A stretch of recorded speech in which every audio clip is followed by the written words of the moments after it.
Good morning. Everybody knows the people with us today. Dr. Jim Malatras from my right, Dr. Howard Zucker, Health Commissioner, to my left, Melissa DeRosa, Secretary to the Governor, to her left, Robert Mejica.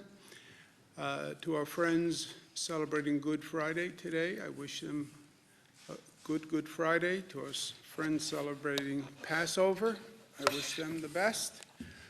Let's give you an update on where we are. To use an overused term, we are cautiously optimistic that we are slowing the infection rate. That's what the numbers say. That's what the data suggests to us. Change in total hospitalizations is down, not relative to yesterday, but when it's averaged, the 3-day average on the hospitalizations, you see a dramatic decline in those numbers, and that's obviously very good news. Change in ICU admissions is actually a negative number for the first time since we started this intense journey. That means there are fewer people in the intensive care unit statewide than there were.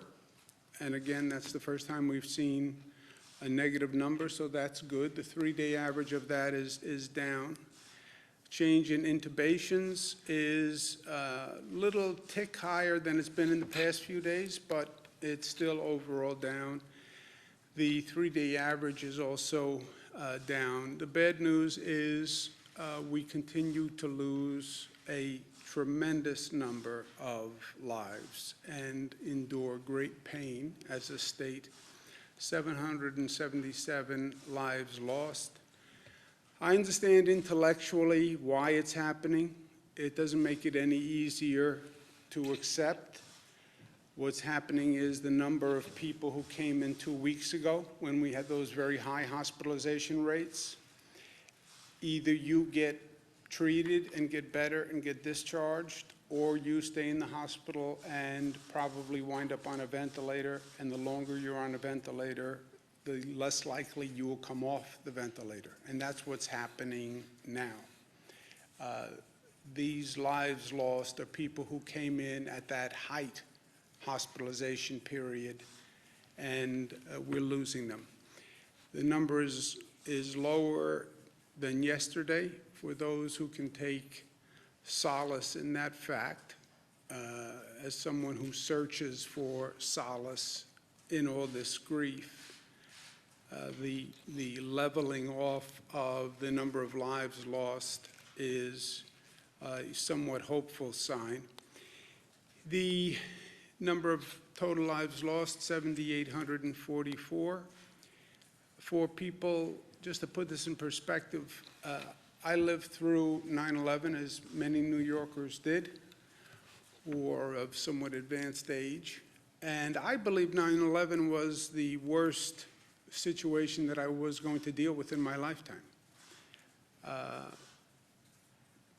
And to put it in perspective, 2,753 people lost their lives on 9/11. We're at 7,844. So in terms of lives lost, that this situation should exceed 9/11 is still beyond my capacity to fully appreciate, to tell you the truth. We've been watching a spread to the suburban communities around New York City, Nassau, Suffolk, Westchester, Rockland. That seems to have stabilized. We have a couple of hot spots in Suffolk County that we're watching. But overall, we've been very aggressive in the suburban communities in jumping on those hot spots, and the percentage of growth in upstate New York and the suburban areas around New York City has basically been stabilized and flat, so that's good news too.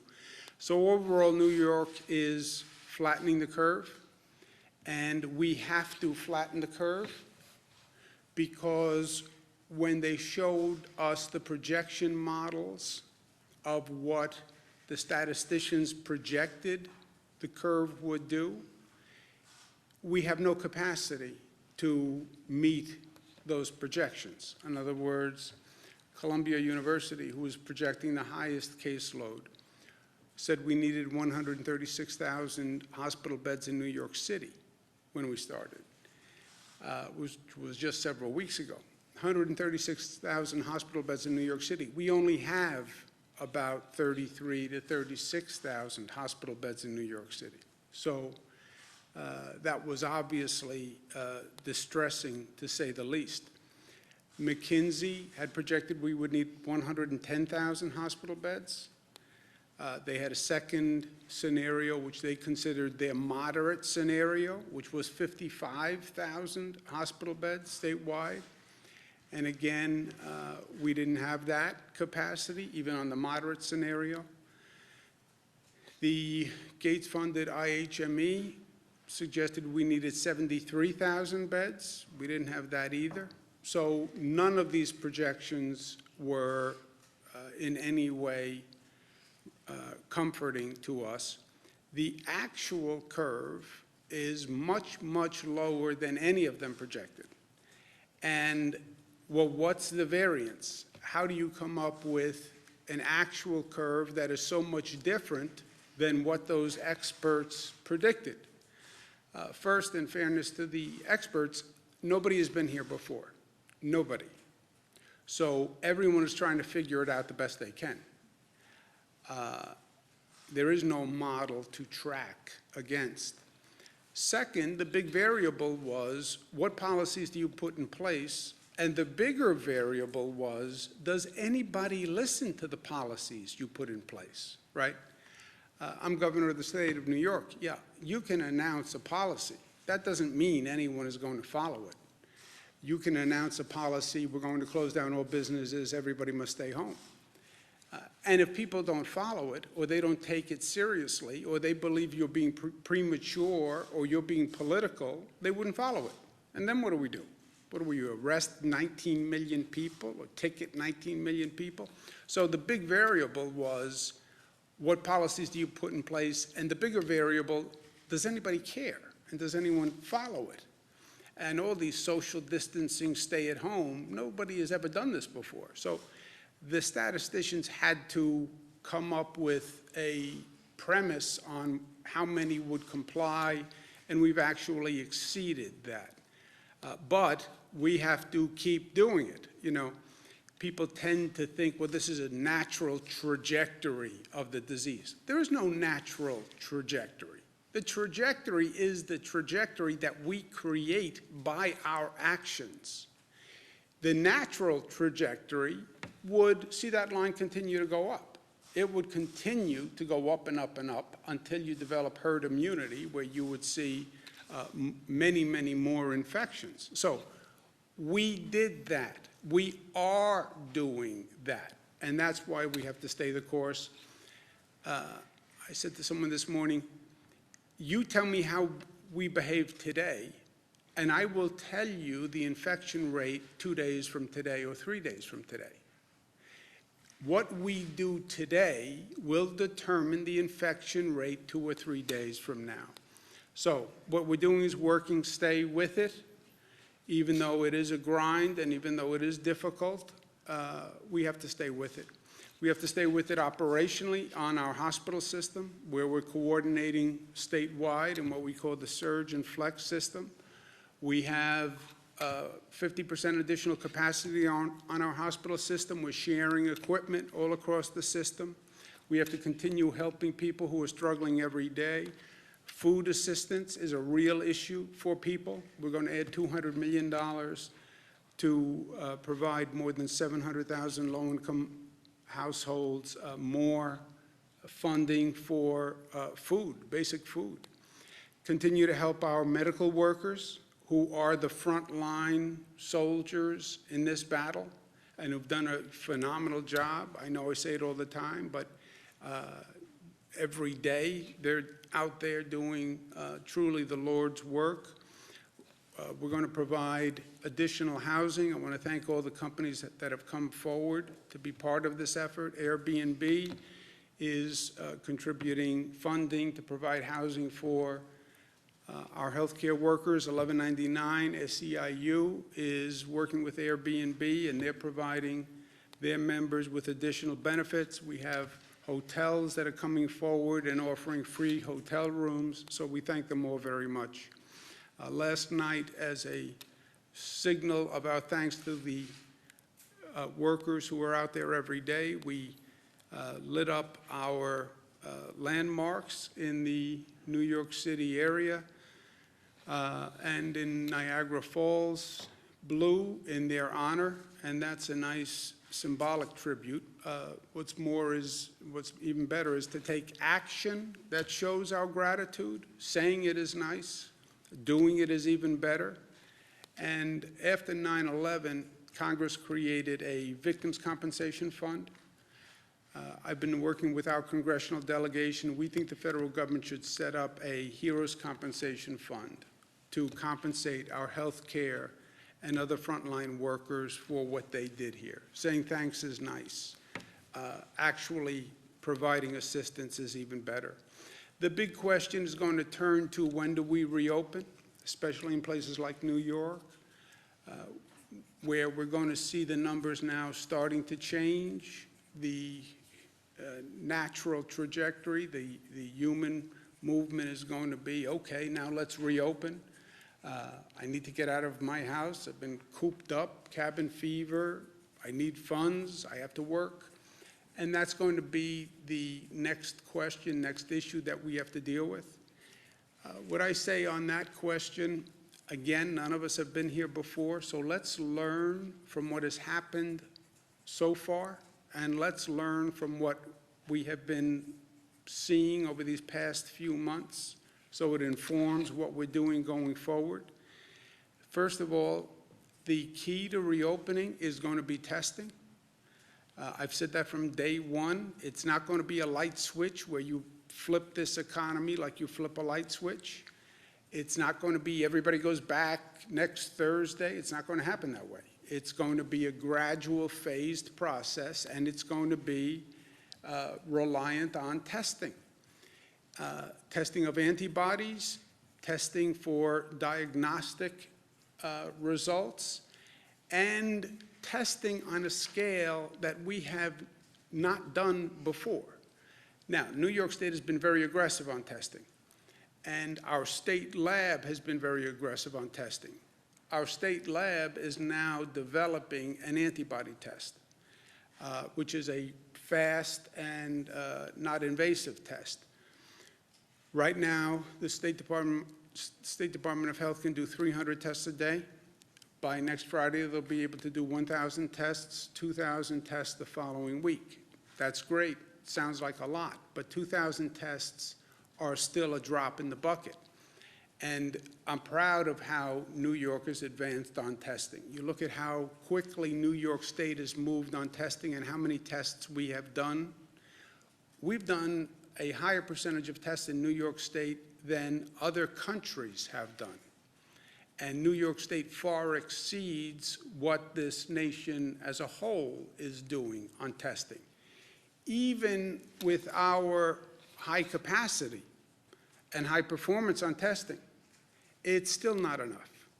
It's not enough if you want to reopen on a meaningful scale and reopen quickly. So the testing front is going to be a challenge for us. Well, why can't New York just develop more tests and do more testing? How do we get New York State Department of Health to scale? That's an issue that we've been working on. It's harder than it sounds. You need certain reagents so you can do the testing. You need certain materials so you can do the testing.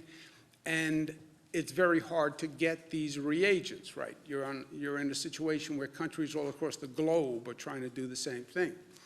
Federal government has something called the Defense Production Act, DPA, they call it, which I've been saying from day one is a very powerful tool for the federal government to use when they need to secure a product in the defense of this nation. This is in the defense of this nation. The federal government has used it effectively. They've used it in this situation more as a point of leverage than anything else, basically saying to a company, you know, we need you to do this. We do have the Defense Production Act that we could use, but we need an unprecedented mobilization where government can produce these tests in the millions. New York State Department of Health is doing several thousand. We have 9 million people we want to get back to work. You need more than several thousand tests per week if this is going to happen anytime soon. Private sector companies on their own, I don't believe, will be able to come to scale. We're working with the private sector companies. They have the tests, but they don't have the capacity to come to scale. You're going to need government intervention to make that happen. And the federal government is in the best position to do that. New York State offers to be a full partner with the federal government. We do have the largest number of cases in New York. New York is an economic engine. I can't do it as a state. If I had a Defense Production Act in the state, I would use it. I would use it. I don't have that tool. The federal government does. Any way we can partner with the federal government to get these tests up to scale as quickly as possible, we are all in. I like to operate as a coalition with New Jersey and Connecticut because we are the tri-state area. I've spoken to Governor Murphy of New Jersey. I've spoken to Governor Lamont of Connecticut. They would join in a testing coalition. So I asked the federal government if you are willing to step in and use the federal powers. New York State, New Jersey, and Connecticut would partner with the federal government, and let's get the testing up to scale quickly so we can start to build that bridge to reopening the economy. Second, on reopening, you need a federal stimulus bill. You need a federal stimulus bill. They've passed a couple already, but you need a fair federal stimulus bill that is not a political pork barrel bill, right? You know where the cases are. You know where the need is. I understand the political dynamics of the U.S. Senate, but this is not a time to be passing bills that really are to make sure your home state gets enough funding. That's not what this is about. This is about helping the country come back and focusing on the need. When I say the bills were unfair to New York, the past bills, it's not because I'm just advocating for New York. Look at the need. Look at where the cases are. Look at where the damage has been done. The federal government is trying to address that damage. You know where it's been done. Look at the chart on where the cases exist. Look at the number of deaths, the number of cases, the number of hospitalizations, and help those places come back and come back quickly. That's what the stimulus bill is supposed to be doing. Also, let's make sure we're learning from what we just went through and are going through, okay? Because there are lessons that I think we all should be aware of over the past few months. And before you take a step forward, let's make sure we know what we're stepping into. A question that I've had from day one, and when you look back at this, where were the horns that should have been triggered back in December and January? Where were the warning signs?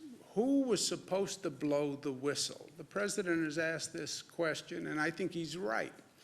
The president's answer is the World Health Organization should have been blowing the whistle. I don't know enough to know if that's right or wrong, but I know the question is right. And sometimes the question is more important than the answer. How did this happen? I mean, I still want to know how this happened, because the warning signs were there. And if you don't know the answer, then how do you know it's not going to happen again, right? Fool me once. January, you go back and look at the headlines in January, and you see questions, and you see warnings. Now, they were all over the map, but we saw what was happening in Asia. We saw what was starting to happen in Europe. Where were the international experts saying, well, if this is happening there, this is what we should expect to happen in the United States, or prepare to happen in the United States? January, February, you still had sources in this country saying, basically, there's nothing to worry about. You know, how did that happen? And did we really need to be in this situation where the United States winds up with a higher number of cases than the places that went before? We sat here and we watched China. China winds up having 84,000 cases. We wind up having 474,000 cases. I mean, how does that happen? We saw South Korea. They wind up with 10,000 cases. Italy, where we saw a collapse of the whole health system, winds up with 143,000 cases. I raise the question because the answer, again, is less important than the question. But before we move forward, let's make sure we're not repeating the same mistake that we made, right? George Santayana. Those who do not remember the past are condemned to repeat it. I don't want to repeat what we just repeated, what we just went through over this past month. So what are the relevant questions? Is there going to be a second wave? Let's look at the countries that have gone through this reopening process, and what can we learn from them, right? Well, we have to start to reopen. Let's look at what the other countries who have gone before us, what they did, what worked, and what didn't work. And when you take just a cursory review, you see caution signs. Hong Kong appeared to have the virus under control. They let its guard down. The virus came back. Hong Kong recorded the biggest rise in cases and a new wave of infections. Is that true? Could it happen here? Article yesterday, Italy has seen a bump in the number of cases. You know, before we take a step, make sure we are more informed and more aware than we were in the past. They're talking about a second wave for Singapore. You go back and you look at the 1918 flu epidemic. That was over 10 months. There was a first wave. There was a second wave. The second wave was worse than the first wave because the virus mutated. Third peak, and the whole experience was 10 months. Well, is there any extrapolation to where we are today? I don't know the answers. This is not what I do. It's not what a state does. But we know the questions, and we should have the questions answered before we take a step forward. Because, yes, no one has been here before. These are totally uncharted waters. But we do know that none of this is predetermined, and it is all a function of our actions. We are in total control of our destiny here. What we do will affect, literally, life and death for hundreds of people. So, where do we go from here? Excuse me. First, keep doing what we're doing. Stay home, because that works. We are flattening the curve. We must continue to flatten the curve. We have to get testing to scale. That is an entirely new exercise. It's something we still haven't done well in this country. And we need both diagnostic testing and antibody testing. And we need millions and millions of them. And we need them in a matter of weeks, not months. We have to be more prepared as a nation. We should never go through this scramble that we went through with states competing against other states to buy masks from China. I mean, we should just never have been here in the first place, but certainly we should never be here again.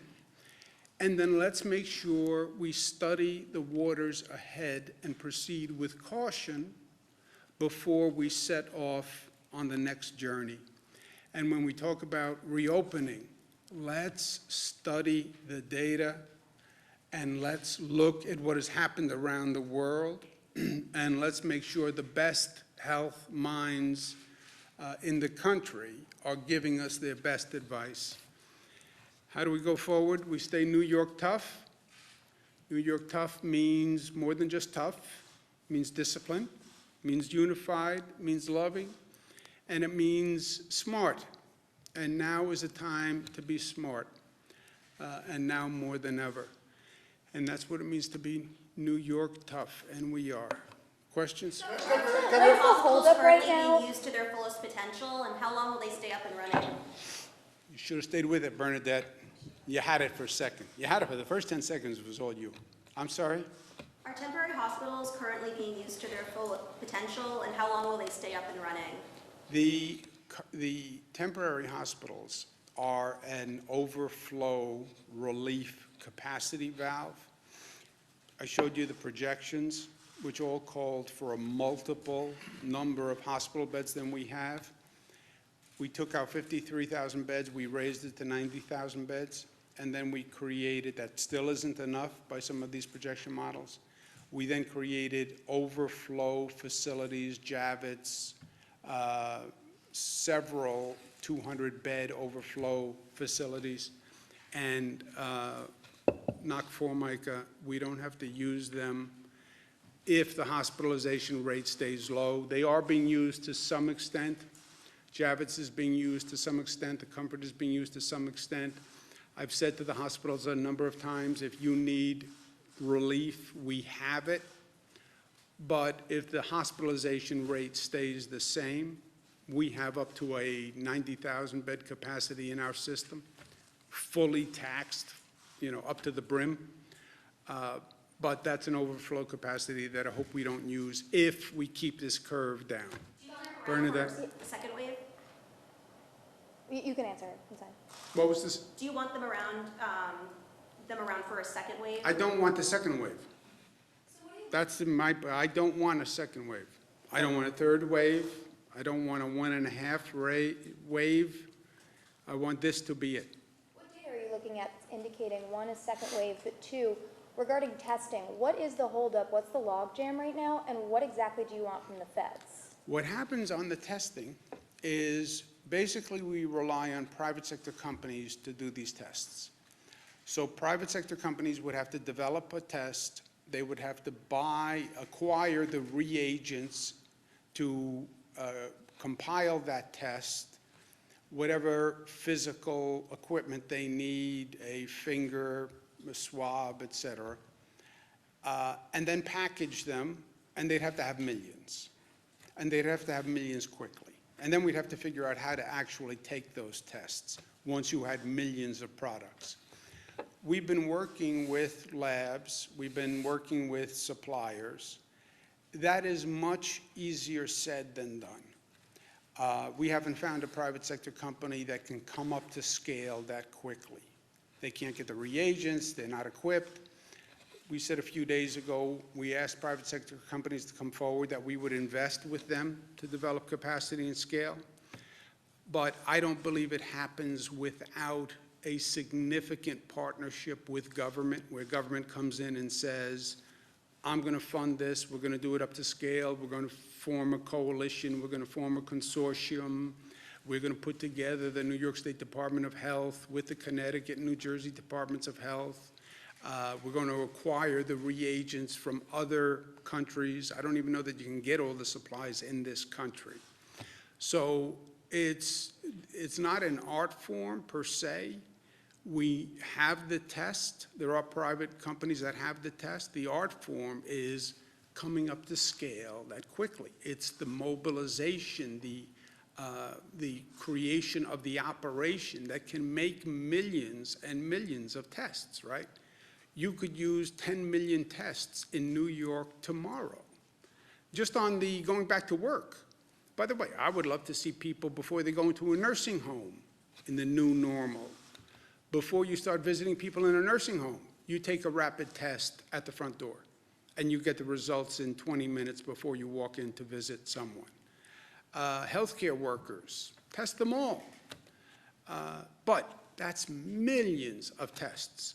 Now, again, how do you make private sector companies do this? You don't, if you're a governor. If you're the president, you have something called the Defense Production Act that can fund and mandate actions by private sector companies. And again, this is, the private sector company would get paid, God bless them, let them make a profit at it, but we need a tremendous, mind-boggling increase in volume quickly. And I don't believe just waiting for the private sector companies to come up to scale, you're going to see it in the time frame that you need to get it done. How many, you're saying millions and millions, but how many? Like, Well, we have 19 million people in the state of New York. You'd want to start by testing everyone, right? You'd want to test people who would be going back to work, test people going into nursing homes, test healthcare workers. But, yeah, I mean, in New York, 30 million tests you could use. As many as you can make, you can use. That's just New York. That's without New Jersey. That's without Connecticut. That's just the tri-state area. Then you have California. I mean, just think of the numbers. Doctor, do you want to speak to what goes into making these tests? I think, as the governor mentioned, there are a lot of different reagents. There are chemicals to actually prepare the test. You need to, even running the test is equipment that is specific for this. It's a little different, some of the antibody tests, than the diagnostic tests. The diagnostic tests are the ones with the swabs. We have some of the equipment there, but that also, as the governor said, needs to be scaled up. Governor, considering how far off the bed projections have been, do you worry about your credibility in warning people about what might be coming? Or does that affect your credibility? Because I relied on experts who were making a projection? No, I think my credibility would be affected if I didn't ask experts for their opinion and then do everything I can to meet those numbers that they produced. Look, you can't go to better people than Columbia University and Cornell Weill and IMHB and McKinsey. And again, you're asking them to model something that has never been modeled before. But that's all you can do in any situation, Jesse, is you ask the best minds for what you should be prepared for, and then you do everything you can to meet those numbers. The way you lose credibility is either you're in denial about what you're looking at, or you don't act fast enough, or you don't achieve the goal. That's how you lose credibility in this situation. It is about, and I said from day one, my job is to prepare for the worst, hope for the best. Those experts give you those numbers. Look, we could never even meet the Columbia number, 170-something thousand. That was out of the ballpark of possibility. We did meet some of the more moderate scenarios, but that is my job. Ask the experts. It's not what you hope, what you think, what you dream. What do the experts say? And then mobilize, operationalize to meet that. And we did that. On your rhetorical question of who should have warned us, isn't that the federal government's job? Shouldn't they have warned us in December and January? Look, it is, you can argue, make different arguments, I think, and I don't want to get into pointing fingers in the middle of a game, right? Let's not get into the blame game. We're still in the midst of this. We're learning. These are all uncharted waters. Who should have known what, when? Who should have said what, when? You know, the critics will do that after the fact. But there will be different theories. The president's point is the World Health Organization should have been more aggressive. This is not my field. I don't know. But I'm sure there'll be a fulsome conversation where a lot of people will have a lot of theories about who should have spoken up first, and some people will point to government, and some people will point to international health organizations, and some people will point to the scientific community, and some people will say they were saying it, but they were never covered by journalists. I'm sure everybody will have a theory on who should have done what when, and some people will say, you know, should have been more attentive to the Bible. There'll be a lot of theories. Nick? Compensation fund, how would that work exactly? And will that also cover people like transit workers, janitors, grocery store Who clerks? wants to take that, Melissa or Rob, on the compensation front? Yeah, so the way it worked, similar to what they did for 9/11, it'd be all workers who were impacted by the pandemic. So it would include us, all essential workers. They're required to show up, they're required to work. So it would include first responders, but it would also include the essential workers that were working. Yes, the federal government is how it was done last time. It would be a similar thing, but all of those workers put themselves at risk. Presumably, there would be a presumption that it was related to those activities. Excuse me 1 second. I just wanted, because I gave Jesse only half an answer. What the statisticians will say is they were right. They said we could flatten the curve if we took certain actions and if people complied with those actions. They will say that's why the curve is flatter. Your rejoinder would have to be, as a provocative journalist, well, how do you know it would have hit your projection? And they'll say, I believe it would have. Had you not done the close down, the New York pause, had you not been so diligent on compliance, we believe the infection rate would have hit our model. And it did not hit our model because of the New York pause and the compliance, et cetera. That will be their point. They will say, their model always said, which it did, Jesse, if you can flatten the curve, if you put certain policies in place and people actually adhere to them. They did say that.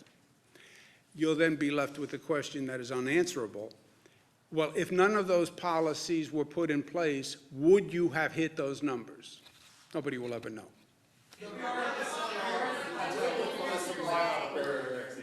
Governor, what's the status of the PPE and ventilators? Is the state still trying to acquire more of that? We're okay right now. We're okay. So we're not trying to get more PPE? Well, PPE you need every day. We have a stockpile where we are now relatively comfortable. Remember what we're saying to these hospitals. They're all uncomfortable. If you ask any hospital, do you have enough PPE, they will say no. It's like asking a budget director, does he have enough revenue? They will never say yes. And these hospitals are accustomed to having 1 month or 2 month stockpile. They're now looking at several days of stockpile. So they are all uncomfortable. But we only have several days for any hospital, and we do have several days for every hospital, and we do have a supply that's coming in. So compared to how we have been operating on this new dire circumstances, we are relatively comfortable with ventilators and PPE if, big I, big F, if the hospitalization rate stays down, which will only happen if we continue to do what we need to do. Can I just, sorry, just one Excuse me second. one If second. I could just make one caveat, Josefa. There are certain hospitals that we get anecdotal reports on that are continuing to operate under the crisis conservation guidelines on PPE, where they ask people to wear PPE for days at a time versus what the ordinary protocol is. And as we're hearing those reports, we are reaching out to the hospitals and making sure they have the supply that they need so that they don't have to operate that way. Excuse me 1 second, just Melissa's point is well taken. Every day we have a call with all the hospitals, and every day they tell us if they need something that day. And whatever they need that day, we get them. So we do it on a daily basis right now. Golf courses, the decision to close golf courses yesterday, what was the rationale for that? And like, could people still walk on the golf courses? Can they take out a few clubs? I mean, what's the?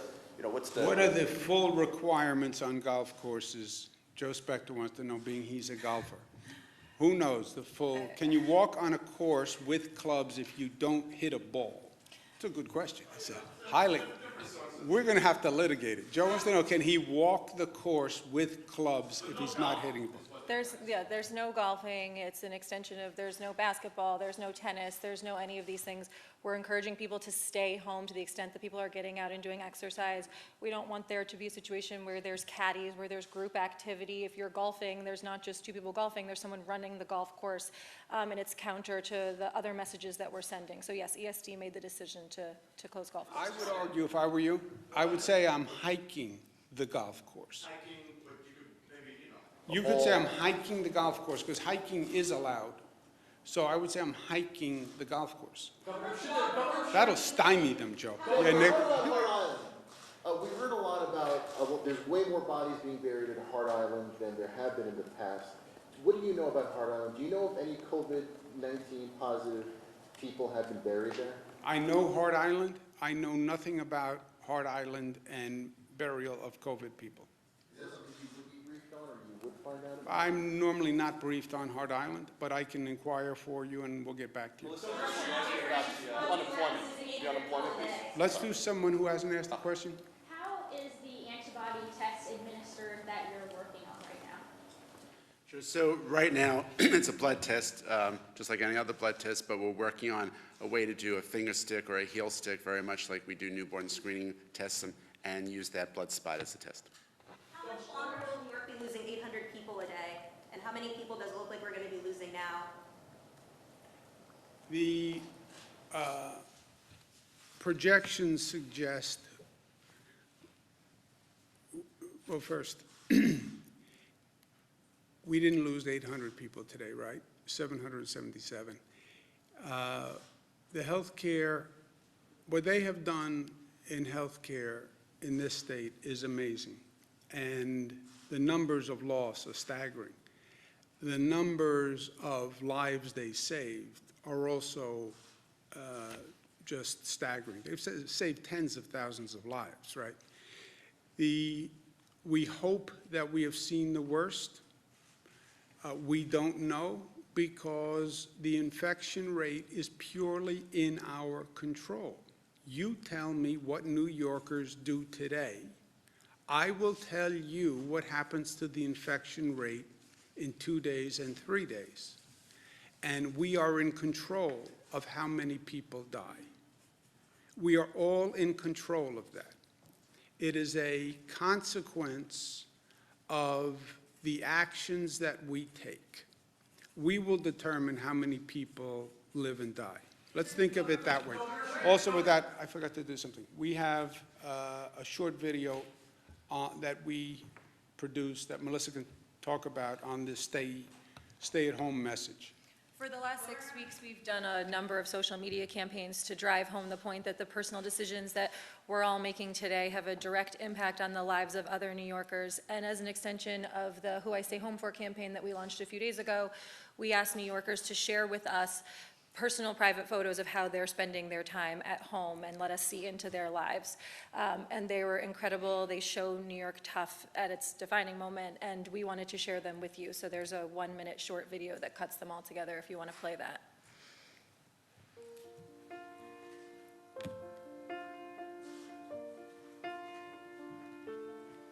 Step one, you say we need to talk. He walks, you say sit down, it's just talk. He smiles politely back at you. You stare politely right on through some sort of window to your right. As he goes left and you stay right between the lines of fear and blame. You begin to wonder why you came. Where did I go wrong? I lost a friend somewhere along in the bitterness, and I put out, stayed up with you all night. Had I known how to save a life. We have to stay home. It's all they're asking us to do. It's not that hard. Let him know that you know best. That's beautiful. The statisticians, when they did their curve, did not know how New Yorkers would respond and didn't know whether or not New Yorkers would comply. And they didn't know how unified New Yorkers can be and how responsible they can be and how caring they are and how they rally for one another. That's what they didn't know. And that's what they couldn't count in those models. They couldn't count the spirit of New Yorkers and the love of New Yorkers to step up and do the right thing. That's what they couldn't figure out on their computers. Let's take one more. Someone who didn't ask. What is the state doing for the minority groups who are the more affected for the COVID-19? I'm sorry, I didn't hear the question. What is the state doing for the minorities groups who are the more affected by the COVID? One of the positives I think we can find in all of this, and there are lessons to learn, there's no doubt, many, many lessons. But one, I don't think anyone is surprised that we have a higher incidence among the African American Latino community.